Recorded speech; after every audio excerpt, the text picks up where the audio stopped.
क्या आपने कभी सोचा है कि जो निवाला आप अभी अपने मुंह में डालने वाले हैं वो सिर्फ आपकी भूख मिटा रहा है या फिर आपके आने वाले कल का निर्माण कर रहा है? क्या भोजन सिर्फ शरीर का ईंधन है या ये ब्रह्मांड की वो गुप्त चाबी है जो आपके मन, आपकी आत्मा और आपकी किस्मत के दरवाजे खोल सकती है?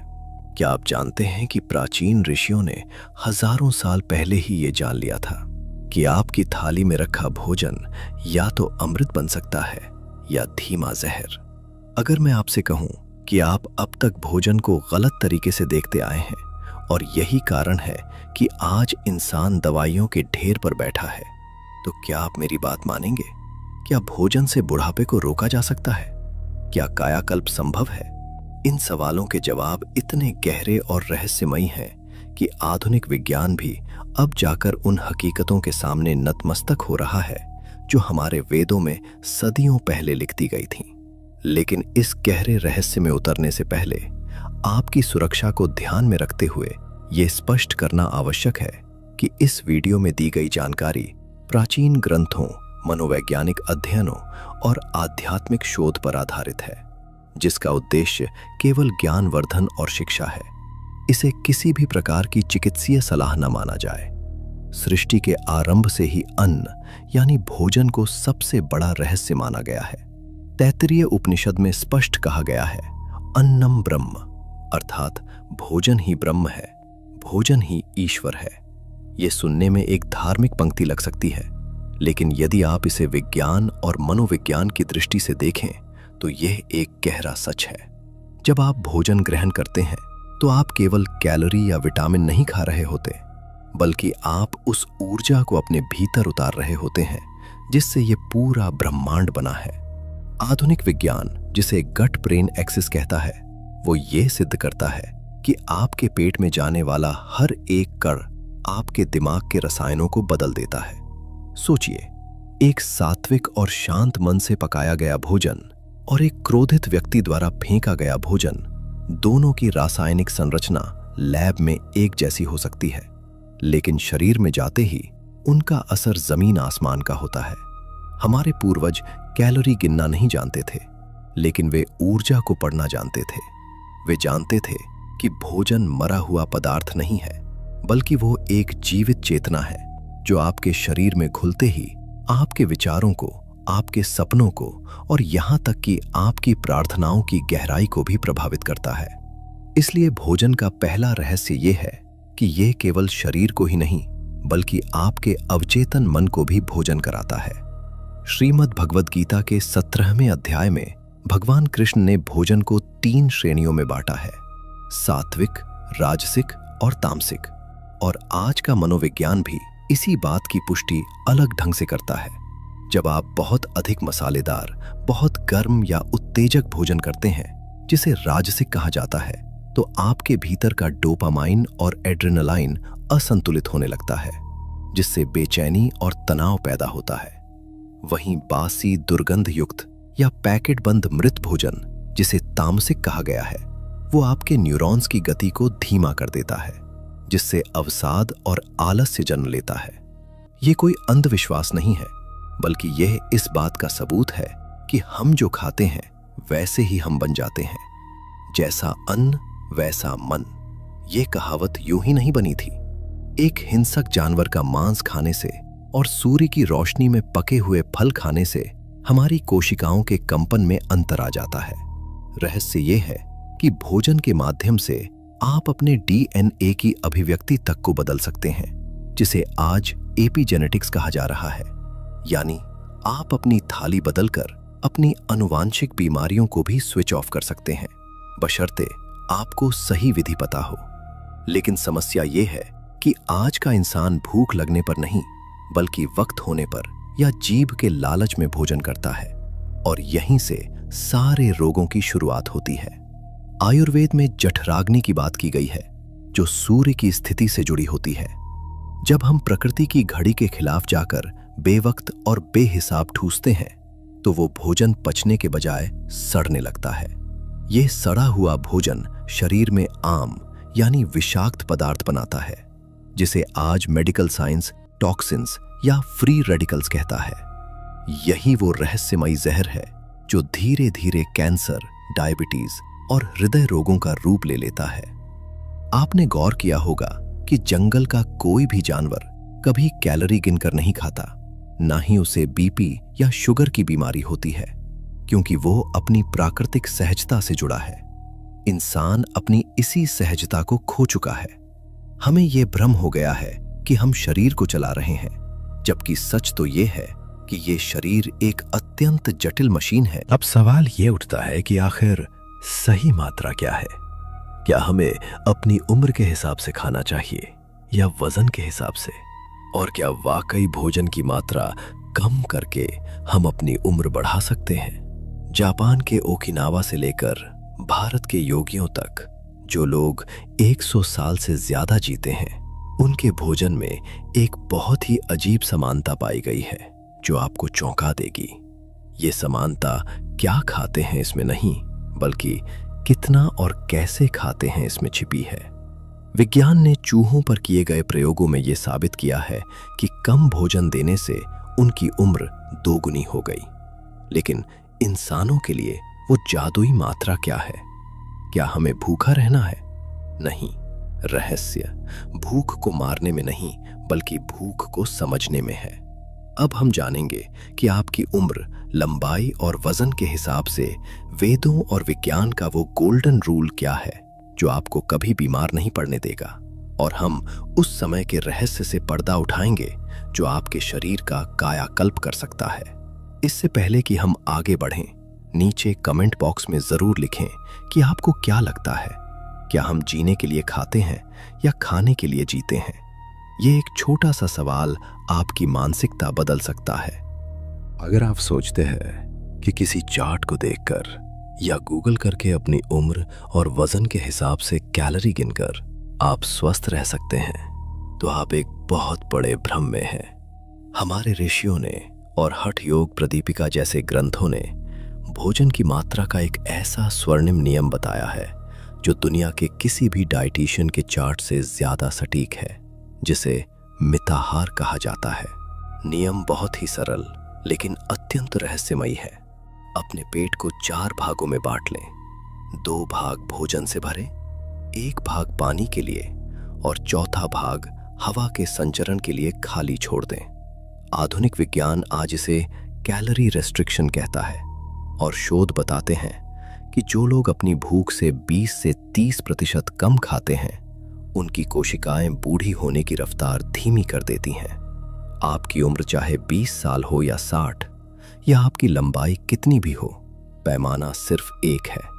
भोजन के बाद आपको आलस से या भारीपन नहीं, बल्कि ऊर्जा और हल्कापन महसूस होना चाहिए। यदि खाने के बाद आपको नींद आ रही है, तो समझ लीजिए आपने अपने शरीर के इंजन में जरूरत से ज्यादा ईंधन डाल दिया है, जो अब पचने के बजाय सड़कर जहर बनेगा। याद रखें, एक 25 साल के बढ़ते युवा को निर्माण के लिए ऊर्जा चाहिए, लेकिन 40 के बाद शरीर को केवल रख रखाव की जरूरत होती है। इस समय वही भोजन जो कभी ताकत देता था, अब बोझ बन सकता है। मात्रा के बाद जो सबसे बड़ा रहस्य आता है, वो है समय या टाइमिंग, जिसे आज का विज्ञान क्रोनो न्यूट्रिशन कहता है। हमारा शरीर ब्रह्मांड की घड़ी से जुड़ा है और 2017 में मेडिसिन के नोबेल पुरस्कार ने भी सर्केडियन रिदम को सिद्ध करके हमारे पूर्वजों की बात पर मुहर लगा दी है। सूर्य केवल आकाश में नहीं है, वो आपकी नाभि में भी जठराग्नि के रूप में मौजूद है। जैसे जैसे सूर्य चढ़ता है, आपकी पाचन अग्नि तेज होती है और जैसे ही सूर्य ढलता है, वो अग्नि बुझने लगती है। जैन धर्म और हिंदू शास्त्रों में सूर्यास्त के बाद भोजन का निषेध कोई रूढ़िवादी परंपरा नहीं, बल्कि एक गहरा वैज्ञानिक तथ्य है। जब आप देर रात पिज्जा या भारी भोजन खाते हैं, तो शरीर भ्रमित हो जाता है। उसे समझ नहीं आता कि उसे मेलाटोनिन बनाकर आपको सुलाना है या इंसुलिन बनाकर खाना पचाना है। इस कश्मकश में भोजन आंतों में पड़ा रहता है और यही वो समय है जब शरीर में कोलेस्ट्रॉल और ट्राइग्लिसराइड्स जैसे साइलेंट किलर पैदा होते हैं। अगर आप सिर्फ अपने रात के खाने का समय बदल दें, और सूर्य डूबने के आसपास कर दें तो आप देखेंगे कि आधी बीमारियां बिना किसी दवा के गायब होने लगेंगी। लेकिन रहस्य यहां खत्म नहीं होता। असली जादू तो इस बात में छिपा है कि आप भोजन को शरीर के भीतर भेजते कैसे हैं। आयुर्वेद का एक बहुत ही प्रसिद्ध सूत्र है, ठोस को पियो और तरल को खाओ, जिसका अर्थ है कि भोजन को इतना चबाओ कि वो पानी बन जाए। मनोवैज्ञानिक रूप से आपके दिमाग को ये सिग्नल मिलने में कि पेट भर गया है कम से कम 20 मिनट लगते हैं, लेकिन हम 5 मिनट में थाली साफ कर देते हैं। जब आप 32 बार चबाते हैं तो मुंह में बनने वाली लार, जो कि एक क्षारीय तत्व है, भोजन के अम्लीय प्रभाव को खत्म कर देती है। आधुनिक शोध बताते हैं कि लार में ऐसे एंजाइम होते हैं जो पाचन का 50% काम मुंह में ही पूरा कर देते हैं। एक और भयानक गलती जो 99% लोग करते हैं वो है खाने के तुरंत बाद पानी पीना। ये ठीक वैसा ही है जैसे जलती हुई आग पर पानी डाल देना। भोजन के बाद पिया गया पानी उस जठराग्नि को बुझा देता है, जिससे भोजन पचने की प्रक्रिया रुक जाती है और फर्मेंटेशन यानी सड़ना शुरू हो जाता है। यही सड़ांध, गैस, एसिडिटी और अंततः आंतों के कैंसर का कारण बनती है। अब बात करते हैं उस रहस्य की जो आपको सभी रोगों से बचा सकता है और जिसे कायाकल्प की पहली सीढ़ी माना गया है। वो है लंघनम परम औषधम, अर्थात उपवास ही परम औषधि है। जब आप शरीर को कुछ समय के लिए भोजन देना बंद कर देते हैं तो शरीर के अंदर एक चमत्कारिक प्रक्रिया शुरू होती है जिसे विज्ञान ऑटोफेजी कहता है, जिसके लिए जापानी वैज्ञानिक योशिनोरी ओसुमी को नोबेल पुरस्कार मिला था। जब शरीर को बाहर से खाना नहीं मिलता तो वो अपनी ही मृत और बीमार कोशिकाओं को, यहाँ तक कि शुरुआती कैंसर सेल्स को भी खाना शुरू कर देता है और उन्हें ऊर्जा में बदल देता है। ये शरीर का अपना रिसाइकलिंग प्लांट है। हमारे व्रत और उपवास इसी विज्ञान पर आधारित थे, न कि भगवान को खुश करने के लिए। सप्ताह में एक बार या 15 दिन में एक बार एकादशी का उपवास आपके शरीर को भीतर से नया कर देता है, कचरे को जला देता है और अंगों को रीसेट कर देता है। जो इंसान इस रहस्य को समझ गया उसे किसी डॉक्टर के पास जाने की जरूरत नहीं पड़ेगी। लेकिन इन सब से ऊपर एक ऐसा मनोवैज्ञानिक और आध्यात्मिक सच है जो अगर आपने नहीं समझा तो ये सब बेकार है। वो है भोजन के साथ आपका रिलेशनशिप या रिश्ता। जब आप गुस्से, चिंता या तनाव में भोजन करते हैं तो आपका शरीर फाइट और फ्लाइट मोड में होता है और रक्त का प्रवाह पेट से हटकर हाथ पैरों में चला जाता है। ऐसे में खाया गया अमृत जैसा भोजन भी विष बन जाता है। क्या आपने कभी सोचा है कि मंदिर का प्रसाद इतना स्वादिष्ट और तृप्त करने वाला क्यों होता है, भले ही उसमें मसाले न हो? क्योंकि वो भाव और मंत्र की ऊर्जा से चार्ज होता है। क्वांटम फिजिक्स अब ये मान रहा है कि हमारी सोच और चेतना पानी और भोजन के मॉलिक्यूलर स्ट्रक्चर को बदल सकती है। अब हम उस अंतिम रहस्य को जानेंगे जिसे प्राण शक्ति कहते हैं, और मैं आपको एक ऐसी गुप्त दिनचर्या बताऊंगा जिससे आप कायाकल्प की दिशा में बढ़ सकते हैं, यानी अपनी उम्र को रिवर्स करना। क्या सच में भोजन से हम अपनी आध्यात्मिक शक्ति जगा सकते हैं? क्या है वो साधना जो भोजन को भोग नहीं योग बना देती है? कमेंट्स में कायाकल्प जरूर लिखें अगर आप उस अंतिम रहस्य को जानने के लिए तैयार हैं जो विज्ञान से भी परे है।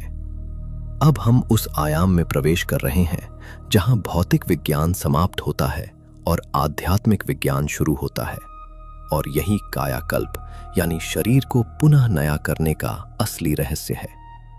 क्या आप जानते हैं कि भोजन केवल विटामिन और प्रोटीन का गुच्छा नहीं है, बल्कि वो जमी हुई धूप या संघनित सूर्य की ऊर्जा है? 1939 में रूसी वैज्ञानिक सेमियोन किर्लियन ने किर्लियन फोटोग्राफी का आविष्कार किया था, जिससे ये सिद्ध हुआ कि हर जीवित वस्तु जैसे ताजे फल और सब्जियों के चारों ओर एक ऊर्जा का प्रभामंडल होता है, जिसे योग की भाषा में प्राण शक्ति कहते हैं। जब आप कोई फल पेड़ से तोड़कर तुरंत खाते हैं तो वो प्राण शक्ति सीधे आपके शरीर में ट्रांसफर होती है, जो आपकी कोशिकाओं की मरम्मत बिजली की गति से करती है। लेकिन वही फल जब हफ्तों तक फ्रिज में पड़ा रहता है या डिब्बे में बंद होता है, तो उसका रसायन तो वही रहता है, लेकिन उसकी प्राण ऊर्जा मर चुकी होती है। इसीलिए हमारे शास्त्रों में जीवंत भोजन पर जोर दिया गया है। रहस्य यह है कि यदि आप अपने शरीर को क्षारीय रखते हैं, ज्यादातर कच्चा, प्राकृतिक और जीवित भोजन खाकर, तो कोई भी बीमारी आपके शरीर में टिक नहीं सकती। नोबेल पुरस्कार विजेता डॉक्टर ओटो वॉरबर्ग ने सिद्ध किया था कि कैंसर जैसी बीमारियां केवल अम्लीय और ऑक्सीजन रहित वातावरण में पनपती हैं, क्षारीय शरीर में नहीं। अतः कायाकल्प का सीधा सूत्र है अपने भोजन में मृत भोजन को घटाना और जीवित भोजन को बढ़ाना। लेकिन यह ऊर्जा शरीर में काम तभी करेगी जब उसे ग्रहण करने का तरीका सही हो।